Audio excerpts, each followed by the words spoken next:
Another crash into Cedar Creek has people saying something needs to change. Good evening, I'm Charlie Sakaitis. And I'm Mallory Metzner. Welcome to our news at 11. We begin tonight with a dangerous accident that happened this morning near Argos Corner Road outside of Milford. Early Tuesday morning, a Millsboro man lost control of his vehicle and crashed into Cedar Creek. And while the man is expected to be okay, some say this stretch of road has a dangerous history. Coast TV's Charles Reinert has the latest from the crash. This is a video of a car being pulled out of Cedar Creek Tuesday morning. State police say right before 6 a.m., the driver had a medical emergency while behind the wheel, causing him to careen over the median into the water. Neighbor Drew Klein says his son has also had an accident along this stretch of road and says it has a deadly history. There's no indicators that the road kind of turns here. There's a crossover that's not really well indicated. If people were aware of it, maybe they would slow down or be a little more cautious in the area. Multiple emergency service crews were contacted. 89, Station 42 being alerted. Vehicle in floodwater, Argos Corner Road, Coastal Highway. The car did hit the guardrail, spun around, vehicle into the water.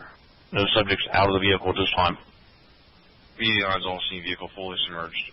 Unknown occupants, and you're also at the 9-minute mark for 89 and 42. There's still no response to the 12-minute mark for 42. 85's been alerted. Memorial Volunteer Fire Chief Kent Glasgow says a lot of their staff are volunteers. And at certain times of day, it's tough to know how many hands they'll have on deck. The alarm happened at 5:50 in the morning. It is a bad time of day. A lot of people are going to work.